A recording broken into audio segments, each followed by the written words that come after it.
Boa noite a todos, aos nossos amigos internautas, o nosso boa noite. Agradecemos a presença de todos, inclusive os amigos internautas que estão nos assistindo no momento.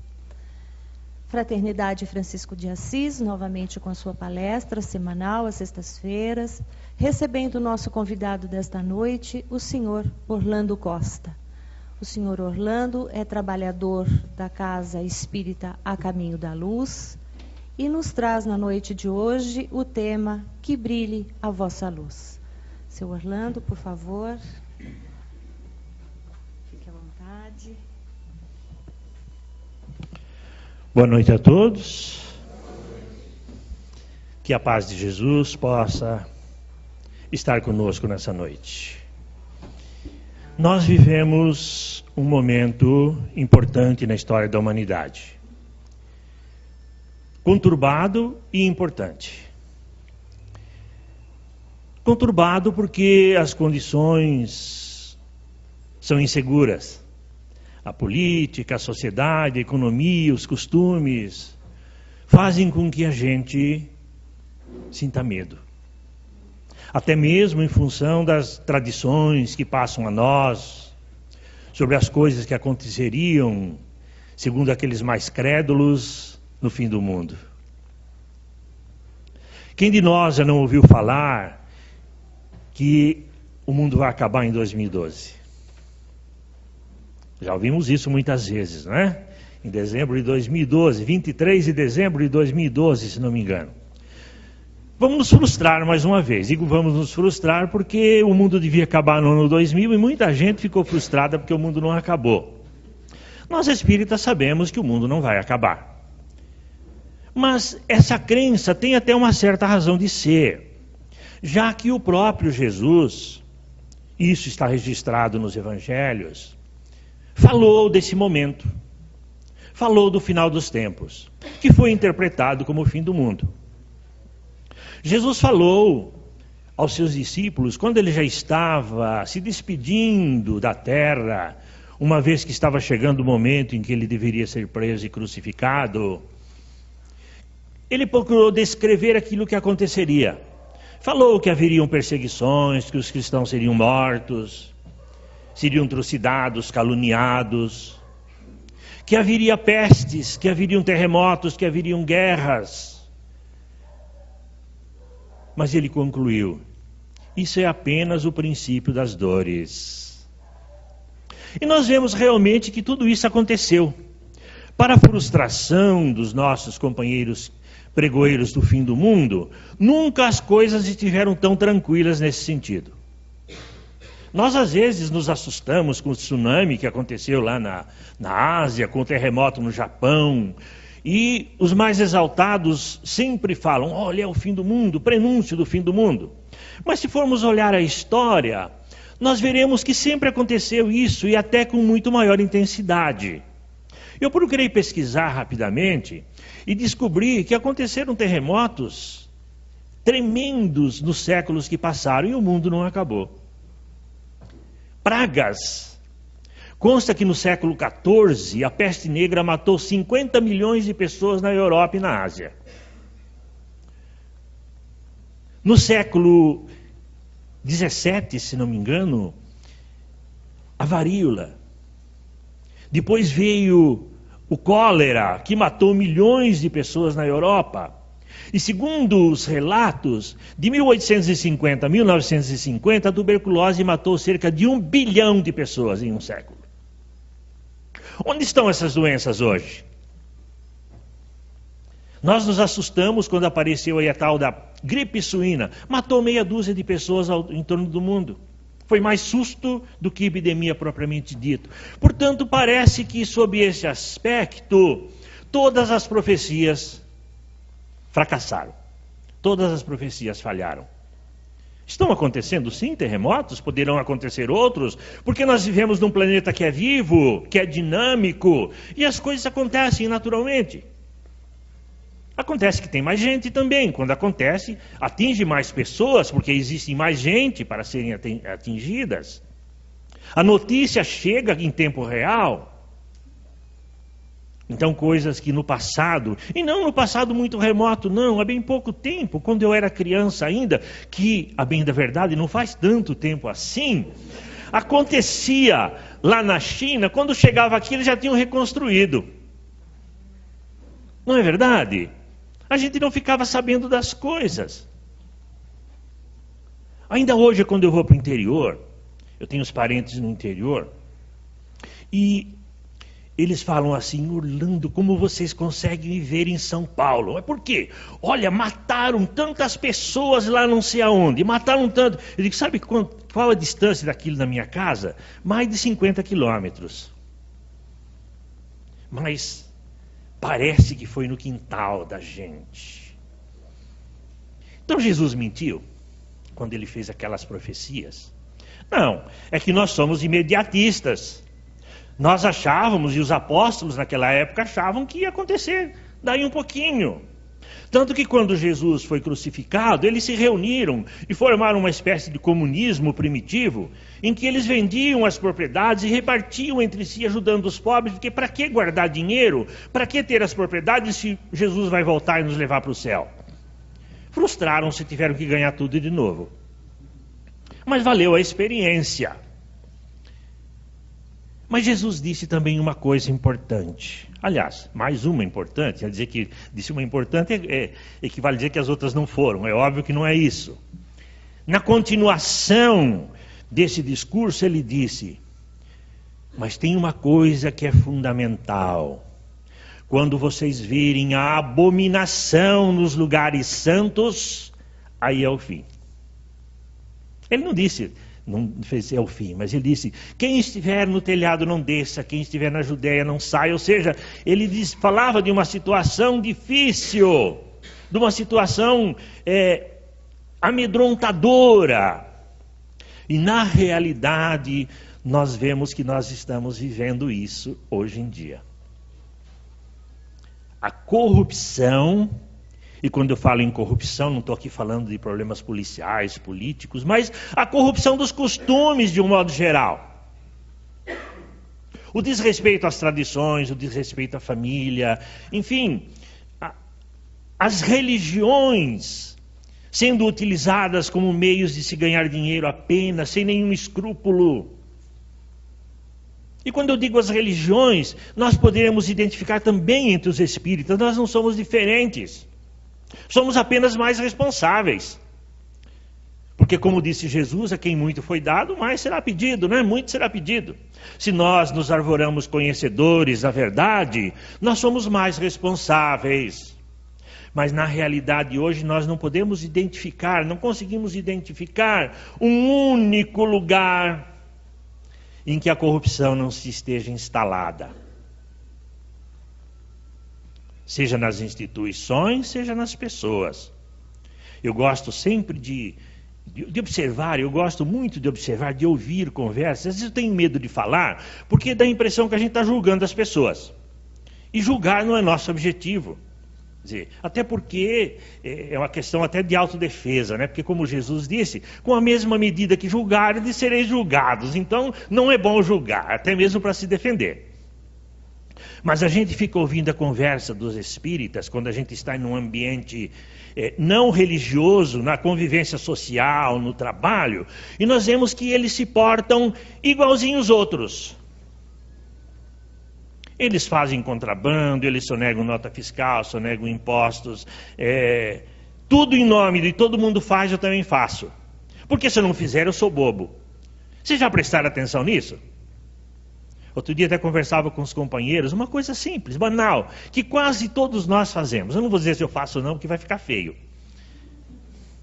Quem é que já comprou CD pirata?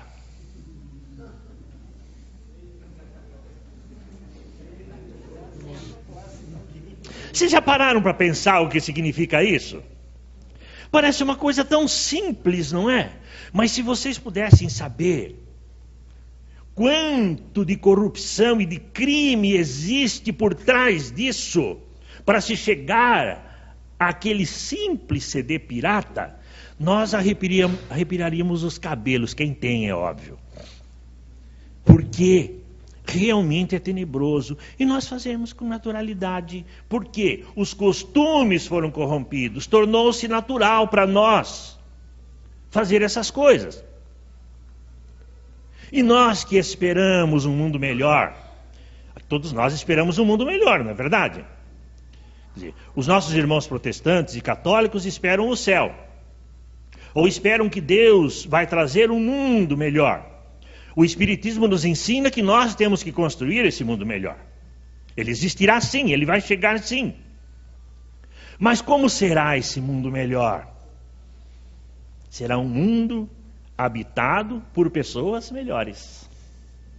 Porque se continuar assim, ainda que por decreto Deus diga, a partir de agora o mundo é melhor, mas se nós continuarmos aqui, nós vamos torná-lo pior. Nós vamos modificá-lo, nós não vamos permitir que ele seja melhor. Então o mundo melhor é um mundo habitado por pessoas melhores. E esse é o papel do Espiritismo na realidade, um dos papéis. Eu li certa vez num jornal espírita antigo, e eu estava começando na doutrina espírita ainda, e tinha um vizinho espírita que me emprestava livros, emprestava aquilo que ele tinha lá, inclusive um jornal espírita. E eu li uma frase do Herculano Pires, segundo o jornal, atribuída ao Herculano Pires, quando ele já estava próximo da morte. Ele estava já no seu leito, aguardando o desencarne. E ele disse: mesmo os espíritas não entenderam ainda que o espiritismo é o germe de uma nova civilização. Pode parecer prepotência de nossa parte, né? Imagine o espiritismo. Talvez o espiritismo enquanto religião não, porque é composto de pessoas como nós. Mas os princípios espíritas realmente são o código perfeito para que a humanidade seja feliz, para que tudo seja bem. Aliás, que não é diferente também dos códigos das outras igrejas, das outras religiões, uma vez que os 10 mandamentos são também leis perfeitas, é um verdadeiro código de conduta que faria com que a humanidade fosse feliz se nós obedecêssemos os 10 mandamentos, não é verdade? Alguém aqui sabe os 10 mandamentos de cor? Ninguém fez a primeira comunhão aqui, né? Todo mundo já nasceu espírita. Mas no capítulo 1 do Evangelho segundo o Espiritismo está lá. Eu também não sei, não decorei, embora tenha feito a primeira comunhão. Mas lá nós temos 2 mandamentos que falam de Deus e os outros 8 que falam de conduta. Conduta que o Espiritismo veio enfatizar. Condutas que, se nós nos enquadrarmos nelas, o mundo será perfeito. Jesus sabia disso. E por isso, ainda no Sermão da Montanha, todo mundo conhece o Sermão da Montanha, porque é uma obra extraordinária, talvez a obra literária mais fantástica que a humanidade conhece. Só que é enfatizado no Sermão da Montanha apenas as bem-aventuranças. O próprio Evangelho segundo o Espiritismo fala muito vagamente de outras coisas, mas enfatiza as bem-aventuranças, que são, na realidade, os 10 mandamentos invertidos. Na prática é isso. Porque os 10 mandamentos, eles falavam: não faça, não mate, não roube, não furte, não diga falso testemunho, enfim, regras negativas e impositivas, porque era o nosso momento histórico. Nós ainda estávamos começando e precisávamos de coisas que nos obrigassem a fazer ou deixar de fazer determinadas coisas. No Sermão da Montanha, Jesus inverteu e enfatizou as virtudes daqueles que fazem, que se comportam de determinadas maneiras. Os pacíficos, os misericordiosos, enfim, não precisamos repetir, né? Mas todas as bem-aventuranças colocadas por Jesus falam de conduta que nos faz bem-aventurados. O que é um bem-aventurado? Poderíamos transformar bem-aventuranças ou bem-aventurados ou felizes. Felizes daqueles que agem assim, felizes daqueles que fazem assim. Mas Jesus continuou, ele não parou aí. Porque ele estava falando já para os seus discípulos, também preocupado, pensando nos momentos seguintes. nos dias seguintes, nos anos, nos séculos seguintes. E ele estava preocupado com a conduta dos seus discípulos. E ele disse lá: vós sois o sal da terra. Vós sois o sal da terra. Se o sal se tornar insípido, ou seja, se o sal perder a sua capacidade de salgar, para que ele serve? Para ser jogado aos porcos, para ser pisado pelos homens. Vós sois a luz do mundo.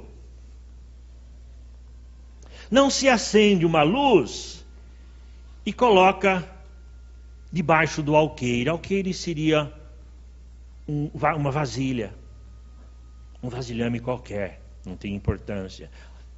Se coloca no velador para que possa ser visto. Naquele tempo nós não tínhamos a luz elétrica, né? Então eram lâmpadas, eram achotes, eram lâmpadas movidas a óleo. Então era preciso colocar no lugar alto para que pudesse iluminar. E ele enfatizou: não se esconde uma cidade construída sobre um monte. Ela é vista de todos os lugares.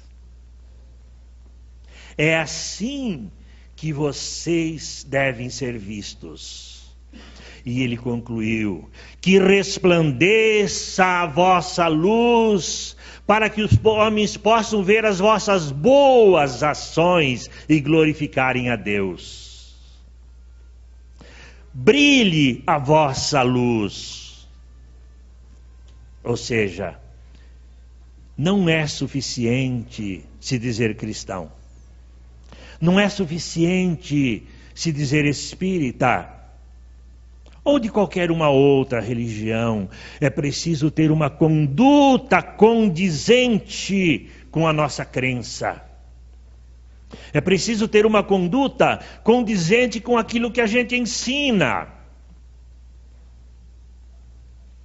Eu me lembro quando eu era garoto ainda, eu me tornei batista. Com 10 anos de idade, eu me tornei batista. Fui batista dos 10 aos 34 anos. E eu me recordo que naquele tempo, quando alguém queria fazer um negócio, uma coisa qualquer, você dizia assim: você pode confiar, ele é crente. Isso mudou. Mas naquele tempo era assim. Você pode confiar, ele é crente. Que bonito que é isso, não é? Que bonito que é isso. Ou seja, o indivíduo estava vivendo segundo a sua crença. Nós devemos nos mostrar, sair dizendo por aí: não, olha gente, eu sou espírita, tá? Não, é óbvio que não. O Carlos, né, o nosso companheiro lá, de uma outra casa espírita, estava contando outro dia que quando ele se tornou espírita, ele queria dizer para todo mundo isso, ele queria contar para todo mundo que era espírita. E ele, vendedor que ele chegou em um determinado local e tinha um senhor já de idade lendo um livro espírita. E ele chegou todo animado: olha, o senhor é espírita, eu também sou. O senhor respondeu: não, eu estou tentando ser. Eu estou tentando ser. Porque nós não somos perfeitos. Mas se nós não devemos nos mostrar como espíritas, nós não devemos fazer propaganda disso. Se bem que devemos fazer propaganda como está sendo feita agora, os internautas estão nos ouvindo.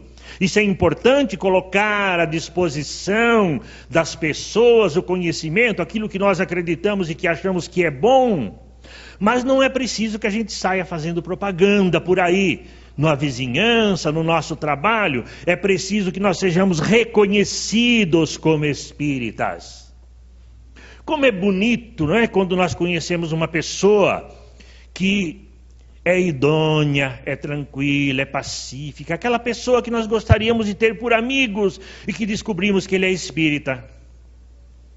Puxa vida, que bonito que é isso, como é gostoso a gente ver isso. É por isso que ele é assim. Não é por isso que ele é assim porque já construiu isso, mas está vivendo de acordo com a sua crença. E como é triste quando nós conhecemos uma pessoa que, segundo o nosso entendimento, não vive segundo os preceitos do Espiritismo ou do cristianismo. São maldosas, perseguem os subordinados, não respeitam os superiores, têm um palavreado chulo, vive embriagado, e de repente nós descobrimos, ele fala assim: eu sou espírita. Não dói? Dói bastante, não é? Então nós temos realmente que buscar, viver, como disse Jesus, né? Mostrando o que nós somos. Jesus, nesse processo já de despedida, ele descreveu muitas vezes o julgamento final. Ele precisava falar a linguagem que a gente entendia. E ele falou da separação do joio e do trigo. E dos bodes e das cabras. Também não sei por que ele pôs bode. É que tinha muito, naquele tempo isso era muito comum, né? Os carneiros e os bodes e as cabras. Mas vamos falar do joio e do trigo, que é mais bonitinho. O ensinamento é o mesmo. Ele disse que chegaria um momento que Deus colocaria a humanidade à sua frente e separaria o joio do trigo. O trigo nós sabemos o que é, né? Todo mundo sabe o que é trigo, embora nunca tenha visto um pé às vezes. Mas o joio até hoje eu não sei o que é. Meu filho tem uma definição importante, diz que do joio não dá para fazer pizza. Mas era uma praga que crescia junto com o trigo. E que não podia ser tirada antes do tempo, porque senão destruía o trigo. Era preciso esperar a colheita, desenvolviam juntos e depois tiravam então aquilo que era praga, queimava-se e aproveitava-se o trigo. Desde então nós aprendemos, ou nós começamos a imaginar que em determinado momento Jesus realmente faria isso, né? Como aquela descrição do Apocalipse, bonita, Jesus descendo nas nuvens com anjos trocando trombetas, num verdadeiro coro celestial cantando, Jesus no seu trono de ouro, e colocada toda a humanidade à sua frente. Até um pouco tempo não dava para entender, agora com a internet dá para entender isso, né? Toda a humanidade vendo Jesus. E ele começaria a dizer: você é joio, você é trigo, você é joio, você é trigo, você é joio, você é trigo. Ô tarefazinha difícil, né? Até nós entendermos, e o Espiritismo vem nos mostrar isso, que não é bem assim que vai acontecer. Na realidade nós estamos vivendo esse momento agora. Nós estamos vivenciando isto. Essa tragédia toda que nós vemos de corrupção, de desajuste social, todas essas coisas que nos infelicitam, nada mais é do que a separação do joio e do trigo. Por quê?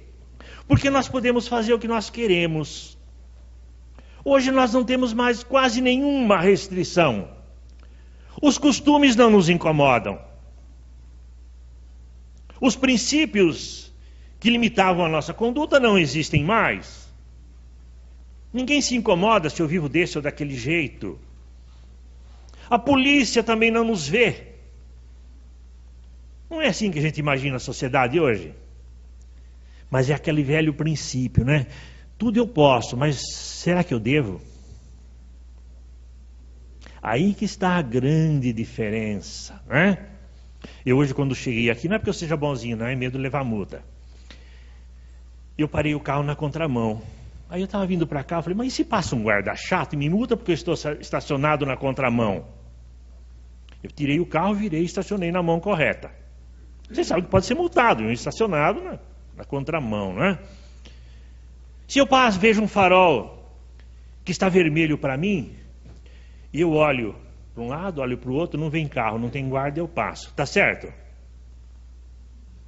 Está vermelho é para parar. Eu posso passar? Posso, eu assumo as consequências, mas eu devo passar? Não. Na realidade, essa é a separação do joio e do trigo. Nós estamos tendo a suprema oportunidade de demonstrar para nós mesmos, para Deus, para Jesus, para a espiritualidade, que nós somos joio ou que nós somos trigo. Depende de nós. Depende da nossa conduta. Como disse Herculano Pires, se o Espiritismo é o germe de uma nova civilização, nós temos que estar trabalhando ativamente, se não fazendo muito, mas fazendo a nossa parte. O pouquinho que nós podemos fazer, nós já estaremos contribuindo. Só tomando o exemplo da luz que Jesus falou, não é? Dá a impressão que a minha luz é tão pequenininha, eu não sou quase nada. Eu me lembro quando eu, ainda garoto no interior, eu fui criado na zona rural, no interior do estado de São Paulo, lá no fundão, quase no Mato Grosso do Sul. E eu ia à igreja à noite, e era escuro. Não tinha lâmpada, não tinha nada, muito escuro. E a gente se orientava por uma lamparina numa janela qualquer. Muitas vezes da nossa própria casa. Muita gente aqui não sabe nem o que é lamparina, né? Lamparina era um recipiente, geralmente uma latinha ou de vidro, com um pavio e com querosene, que era o que a gente tinha para iluminar. A vela era coisa de cidade. Era lamparina movida a querosene, que iluminava quase nada, mas que era capaz de nos guiar rumo ao destino. Então a nossa luz, ainda que pequenina, pode ser suficiente para guiar muitas pessoas, para orientar muitas pessoas. Não é preciso fazer muito, né? Nós temos a mania de achar que se não podemos ser Chico Xavier, também não podemos ser outra coisa. Ah, Chico fez tanto, que maravilha, né? Eu às vezes fico pensando, né, como nós somos esquisitos até. É o mesmo princípio que tem por Maria. Ai, Maria, as mulheres gostariam de ser Maria, nem todas. Maria, vocês já pararam para pensar como foi a vida de Maria? Teve um filho que era diferente, teve que fugir, depois ainda teve que ver o filho ser crucificado. Por caridade, eles apresentam Maria sempre aquela senhora bonita, naquela imagem bonita, né? Mas ela morreu velhinha, carcomida, e uma das pessoas mais sofridas da humanidade, talvez mais do que o próprio Jesus, porque o Jesus sofreu algumas horas, ela sofreu anos a fio. Imaginem o sofrimento, como mães que vocês são, como deve ter sido a vida de Maria. E assim o Chico Xavier, o irmão Dulce, embora não tenham sofrido as mesmas coisas, mas imaginem a vida. Será que nós queríamos mesmo ser Chico Xavier? Será que nós teríamos condições de viver o que Chico Xavier viveu? Mas se nós não podemos ser Chico Xavier, por que não vamos ser o Orlando? Fazendo a nossa parte. Eu gosto de dizer que Chico Xavier teve que fazer muito, porque nós não fizemos a nossa parte. Que quando todos nós fizermos a nossa parte, ninguém vai precisar fazer muito, não. Teresa de Calcutá, Irmã Dulce e tantos outros mártires da caridade só tiveram que ser mártires porque as pessoas negligenciaram a sua parte. Caso contrário, não precisariam existir. Foi isso, talvez, que Jesus tenha querido dizer para nós.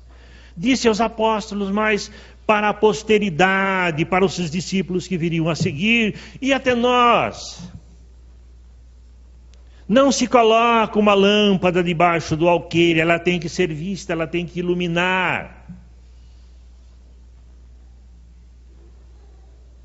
O sal tem que salgar, vós sois o sal da terra. E essa frase final dessa lição do mestre eu acho fantástica, eu sempre repito, sempre que tenho oportunidade de colocar numa palestra. Resplandeça a vossa luz, ou brilhe a vossa luz. Enfatizando assim a necessidade que nós temos de realmente mostrar que somos seus discípulos e que estamos trabalhando para a melhora, não apenas nossa, que é fundamental, mas nos melhorando, estamos melhorando também a humanidade. Nós vimos agora recentemente, né, o que um homem fazendo mal, quanto mal pode fazer? Da mesma forma, um homem fazendo bem, quanto bem pode fazer? Quanto pode ajudar, quanto pode socorrer, quanto pode amparar? Vamos pegar essa expressão de Jesus, vamos pegar esse ensinamento de Jesus e colocar em nós.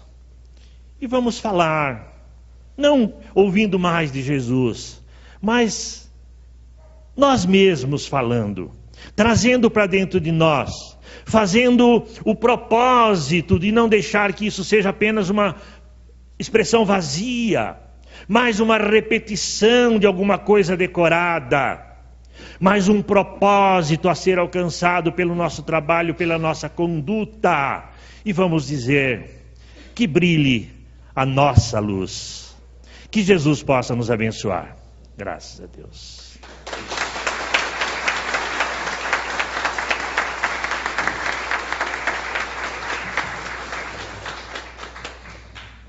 Ao senhor Orlando, nossos agradecimentos, pelos ensinamentos que ele nos trouxe nessa noite. Realmente teremos muito que refletir durante toda essa semana, nas nossas boas ações, na nossa transformação, para que a nossa luz realmente brilhe.